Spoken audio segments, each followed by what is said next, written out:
warahmatullahi wabarakatuh, Ibu Yuli. Waalaikumsalam warahmatullahi wabarakatuh. Ya, Ibu Yuli, perkenalkan, nama saya Perawat Revi Anggun Ristiani dari Universitas Bamada Slawi. Jadi tujuan saya ke sini untuk melakukan pendidikan kesehatan kepada Ibu dengan judul stunting dan juga dampaknya terhadap pertumbuhan anak ya Bu. Ya, Untuk waktunya sekitar 30 menit, apakah Ibu bersedia? bersedia? Baik, saya mulai sekarang ya Bu. Ya. Ibu, di sini saya akan menjelaskan atau memberikan pendidikan kesehatan mengenai stunting dan dampaknya terhadap perkembangan anak ya Bu. Iya. Kalau saya boleh tahu, usia anak Ibu sekarang berapa ya? 3 tahun. 3 tahun. Kalau dulu ketika Ibu hamil itu makannya apa saja Bu? Makanya seadanya seperti mie instan, terus kadang minumnya kopi. Oh, begitu. Kalau saya boleh tahu, anak Ibu itu biasanya diberi makan apa saja Bu? Kalau anak saya susah kalau makan, ya maunya anak aja. Kadang saya beri mie instan, terus permen, dan sukanya yang manis-manis seperti kayak ciki. Oh, begitu ya Bu. Iya. Oh iya Bu, waktu anak Ibu lahir diberikan MPASI, makanan pendamping ASI itu mulai usia berapa? Kayaknya 3 bulan saya sudah beri pisang karena kelihatannya dia sangat lapar. Oh begitu. Kalau posyandu, Ibu sering membawa ke posyandu? Nggak pernah ke posyandu karena anak saya jarang sakit, Mbak. Oh begitu. Baik, ini saya jelaskan dulu ya Bu, Iya. mengenai stunting dan juga dampaknya terhadap perkembangan anak. Jadi ibunya nanti bisa memahami mana yang benar dan juga mana yang salah. Begitu ya Bu? Iya. Yang pertama, apa itu stunting?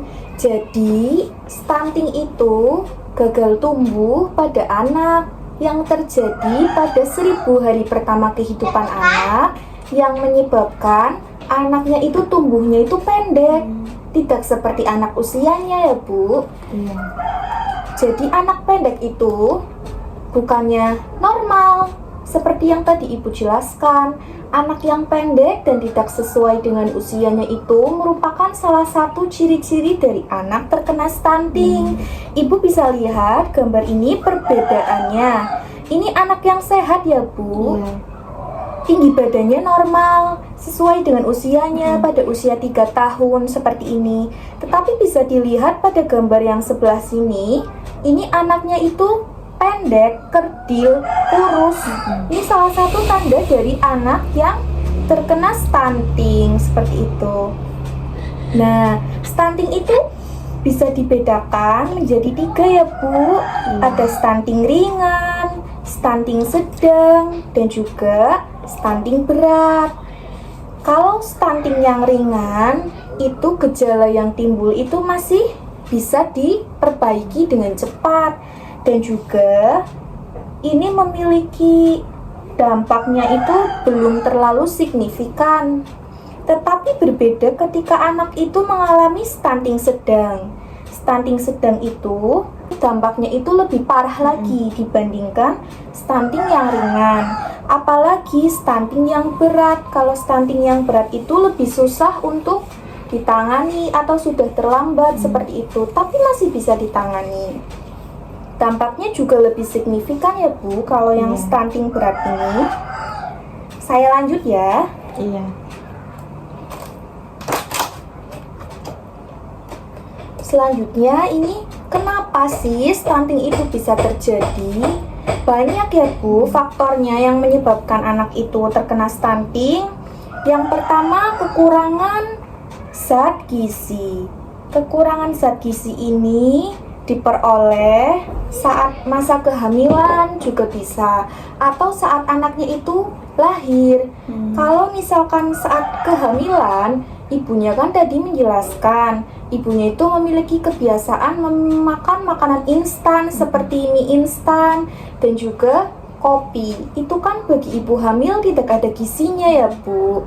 Jadi ketika di kandungan itu sebaiknya ibu konsumsi makanan-makanan yang baik. Seperti ini ada buah-buahan, susu, daging, ikan, dan juga roti. Seperti ini gandum, jagung itu juga bagus. Nah, gizinya juga ini lebih banyak ya Bu. Banyak orang yang menganggap kalau hamil itu nggak boleh makan makanan yang seperti ini, daging-dagingan, ikan. Padahal itu sebenarnya bagus ya Bu bagi kesehatan ibu hamil. Nah, ketika nutrisinya itu tidak tercukupi, si anak itu yang ada di dalam kandungan itu tidak akan mendapatkan nutrisi yang cukup. Sehingga ketika lahir anak itu terkena stunting. Nah, selanjutnya ini karena tidak memberikan ASI eksklusif. ASI eksklusif itu diberikan selama 6 bulan ya Bu. Tadi Ibu menjelaskan bahwa usia 3 bulan sudah diberikan pisang. Padahal seharusnya itu harus full ASI Bu dalam usia 6 bulan itu. Tidak boleh diberikan makanan pendamping dulu. Karena lambung bayi itu kan belum kuat ya Bu, belum bisa mencerna makanan yang padat seperti pisang dan juga makanan lain, hanya bisa mencerna ASI. Makanya 6 bulan itu harus fokus pemberian ASI seperti itu. Nah, selanjutnya ini infeksi yang berulang. Infeksi yang berulang itu maksudnya seperti anak ibu sering terkena diare, infeksi usus, atau infeksi yang lainnya. Ini bisa menyebabkan stunting karena ketika anak ibu diare itu kan cairannya keluar terus ya Bu. Nah, ketika cairannya keluar maka nutrisinya itu tidak terpenuhi, maka anak tersebut akan stunting atau kekurangan nutrisi.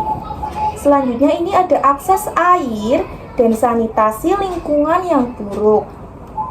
Yang dimaksud akses air dan sanitasi lingkungan yang buruk itu ketika ibu tidak memiliki akses air yang baik. Misalkan di rumah ibu tuh kondisi airnya buruk, berbau, seperti itu ya. Atau bahkan kekurangan air. Itu bisa menyebabkan anak itu terkena stunting, di mana bakterinya itu bisa masuk ke dalam tubuh anak sehingga nantinya akan menginfeksi. Nah, seperti ini terjadinya infeksi. Dan akses lingkungan yang buruk, jadi kebersihan lingkungan juga harus dijaga ya Bu, supaya anaknya itu sehat. Nah, yang terakhir ini kondisi kesehatan ibu saat hamil. Jadi ketika ibunya hamil itu kondisinya bagaimana, seperti mengkonsumsi makanan yang sehat juga itu mempengaruhi kondisi ibu ketika hamil. Jadi ketika anaknya itu lahir itu sehat kalau misalkan di dalam kandungannya itu ibu memberikan nutrisi yang baik.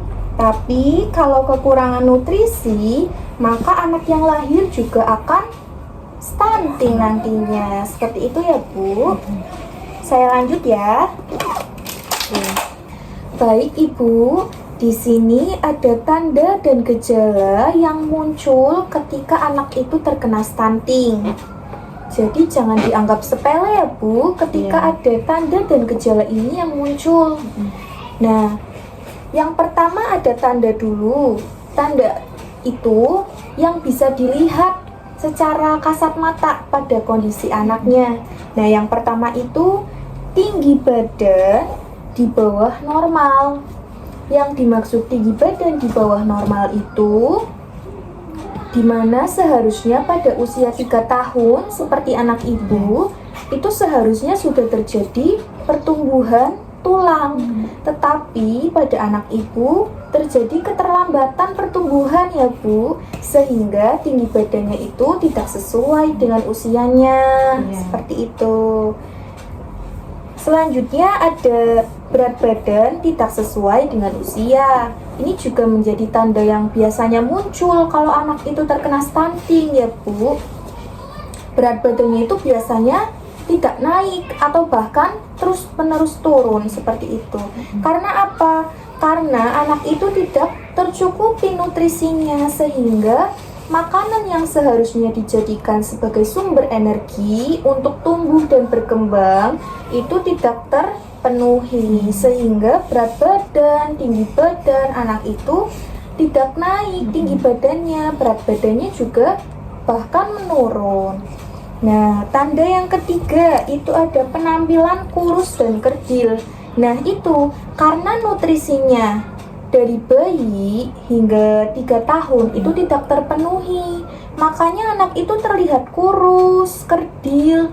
Itu juga jangan dianggap sepele ya, Bu. Jadi kalau anak kurus, kerdil, pendek, berat badannya tidak pernah naik, itu merupakan salah satu tanda dari anak tersebut terkena stunting. Jadi kalau ibunya menganggap anak itu, oh normal kok karena anak saya kan sehat-sehat saja, tidak pernah sakit. Ternyata anak yang sehat-sehat saja tetapi memiliki tanda-tanda seperti ini, itu merupakan tanda anak terkena stunting. Jadi harus waspada ya, Bu. Tapi nanti bisa ditangani. Jadi ibu jangan khawatir ya. Selanjutnya ini ada gejala yang muncul. Gejala itu misalkan gangguan sistem imun. Jadi sistem pertahanan tubuh si anak itu tidak baik pertahanan tubuhnya. Misalkan main di luar, tiba-tiba anak itu sakit. Berarti kan sistem pertahanan tubuhnya itu lemah ya, Bu, imunnya. Nah, selanjutnya mudah lelah dan kurang stamina. Anak yang stunting itu biasanya cepat lelah, tidak melakukan aktivitas apa-apa, lelah seperti itu. Dan juga staminanya itu lemah seperti ini pada gambar ya, Bu. Selanjutnya kesulitan untuk belajar. Ketika anak stunting atau kekurangan nutrisi itu, maka sulit untuk belajar ya, Bu. Energi itu kan bisa dari makanan, bisa digunakan sebagai energi untuk melakukan aktivitas seperti bermain. Itu juga salah satu proses belajar ya, Bu. Tetapi anak itu dirasa kurang fokus ketika belajar. Misalkan usia 3 tahun itu kan harusnya sudah bisa menjelaskan nama-nama buah, hewan, nama bapak, nama ibu, seperti itu ya, Bu. Tapi kok anak ini susah ya, tidak bisa menjelaskan. Itu juga salah satu gejala dari stunting. Nah, selanjutnya ini adalah dampak yang terjadi ketika anak mengalami stunting. Yang pertama ada dampak stunting pada pertumbuhan dan fisik anak. Yang pertama ada keterlambatan pertumbuhan. Keterlambatan pertumbuhan seperti yang tadi saya jelaskan, yaitu tinggi badannya tidak sesuai dengan usianya.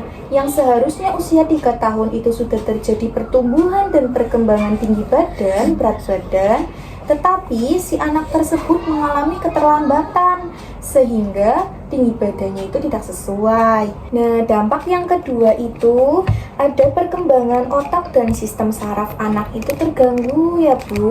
Jadi perkembangan otak pada anak yang stunting itu otaknya volumenya itu cenderung lebih kecil daripada anak yang normal, sehingga ini nantinya berdampak pada perilaku si anak. Misalkan yang tadi saya jelaskan kesulitan dalam belajar, seperti itu ya, Bu.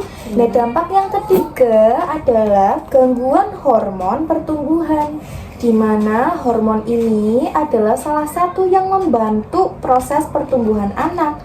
Tapi ketika hormon ini sudah terganggu karena anak itu kekurangan nutrisi, maka untuk membantu proses pertumbuhan itu sulit karena hormonnya aja sudah terganggu. Seperti itu ya, Bu.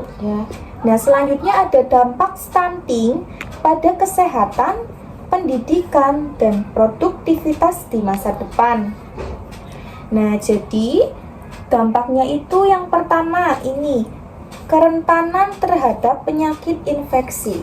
Kerentanan terhadap penyakit infeksi bisa disebabkan karena anak itu memiliki kekebalan tubuh yang lemah seperti tadi. Imunnya itu lemah. Jadi ketika terkena infeksi atau virus, bakteri, itu anak akan mudah sakit sekali, Bu.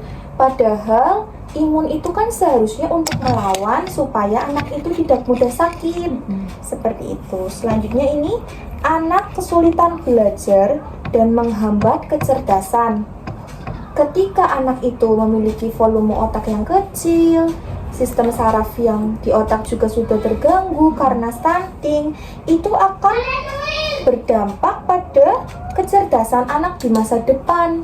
Misalkan seharusnya anak itu sudah mulai bisa mengikuti pelajaran di SD atau TK ya Bu, tapi kok anak itu susah untuk mencerna pelajarannya.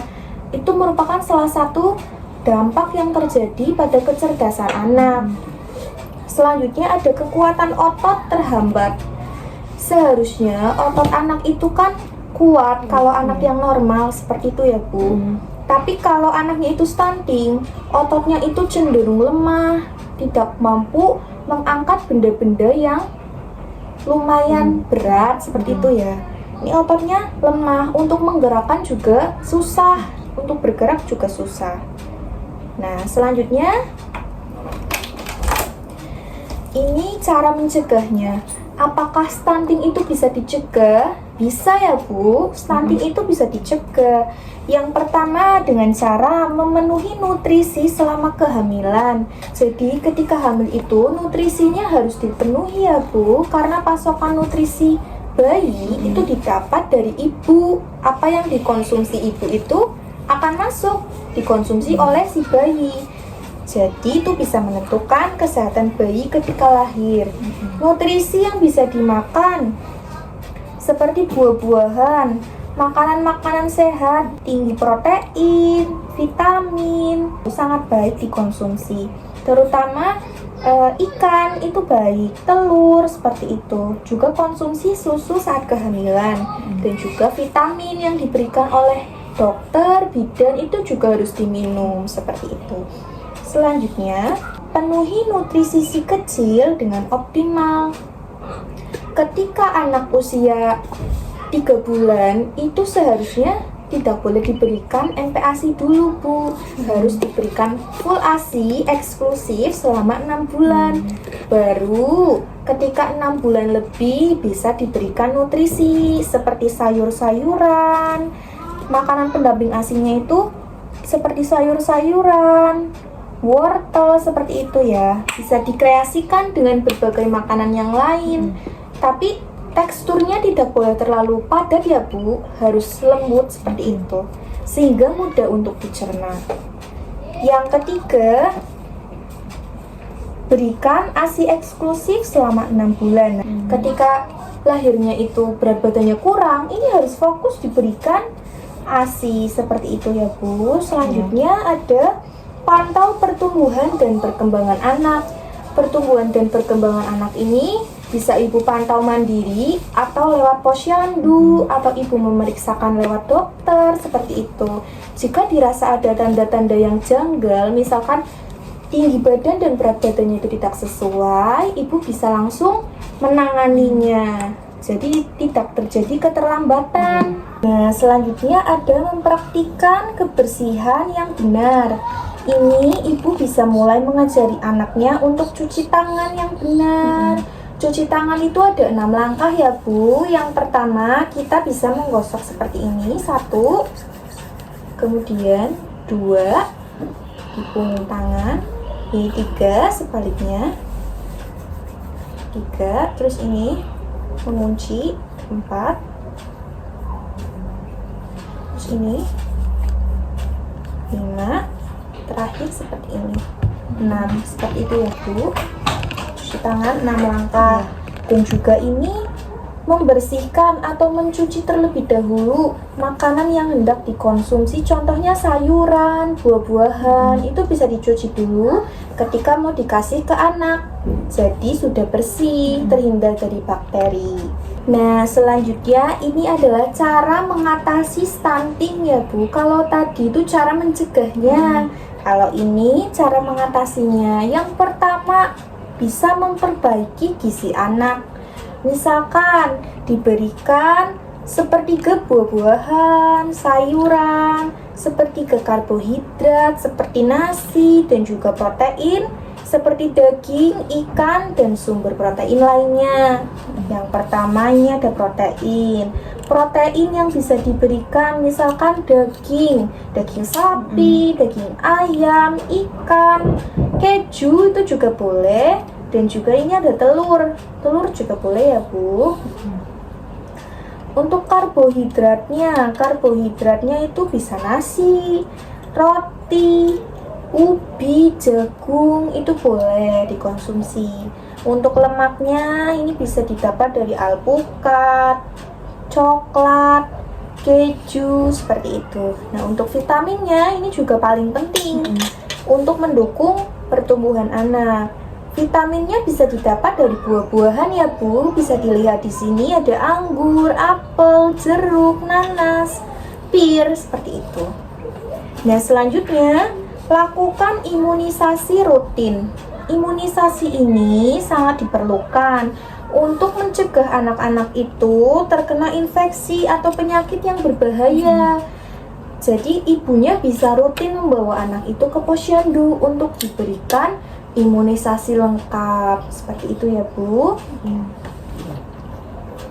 Selanjutnya, cara mengatasi yang selanjutnya adalah pantau tumbuh kembang anak dengan datang ke posyandu. Nah, tadi kan Ibu menjelaskan katanya anak itu tidak pernah ya Bu dibawa ke posyandu karena merasa anak itu sehat, tidak pernah sakit. Padahal dengan membawa rutin anak itu ke posyandu, itu tumbuh kembangnya bisa dipantau dari penimbangan berat badan, pengukuran tinggi badan, dan juga cek kesehatan yang lain itu biasanya diberikan di posyandu.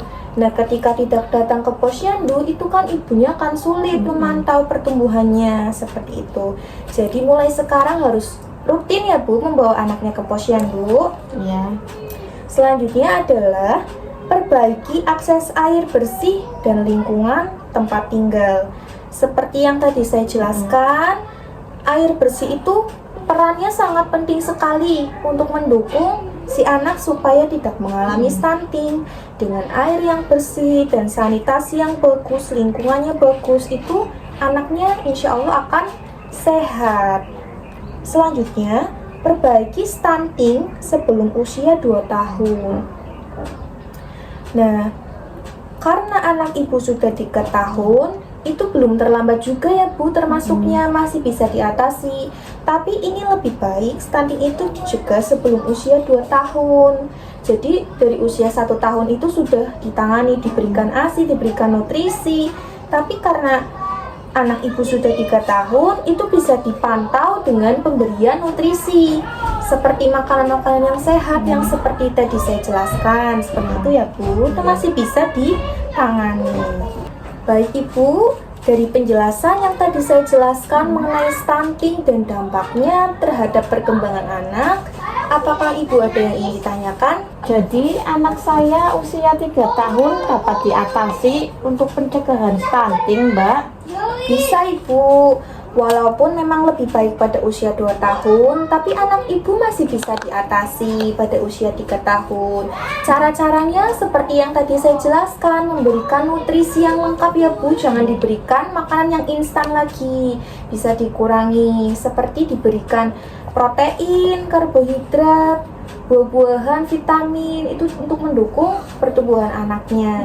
Dan juga bisa membawa anaknya itu ke posyandu ya Bu, rutin, supaya nanti di posyandu itu dipantau tumbuh kembangnya, diberikan makanan-makanan yang bisa dikonsumsi seperti itu, dan juga akan diberikan imunisasi lengkap seperti itu. Oh, ternyata saya anggap anak pendek itu normal, Mbak. Jadi anggapan Ibu selama ini yang menganggap anak Ibu itu pendek itu normal, itu tidak sesuai ya Bu. Jadi itu merupakan salah satu tanda anak Ibu mengalami stunting yang harus segera diatasi seperti itu. Karena ciri-ciri anak stunting itu yaitu tinggi badannya itu rendah, berat badannya itu rendah. Itu merupakan salah satu ciri-cirinya. Jadi ibunya harus mewaspadai ketika tanda itu terjadi pada anak ibu seperti itu. Jadi sudah paham ya Bu apa itu stunting dan juga dampaknya terhadap perkembangan anak? Ya, sudah paham. Jadi dapat saya simpulkan bahwa stunting merupakan proses gagal tumbuh pada anak yang terjadi pada 1000 hari pertama kehidupan, di mana tinggi badan anak itu tidak sesuai dengan usianya. Stunting itu bisa dicegah, diatasi dengan cara memantau pertumbuhannya dengan datang ke posyandu, memberikan nutrisi yang lengkap dan juga imunisasi rutin. Seperti itu ya, Bu. Iya.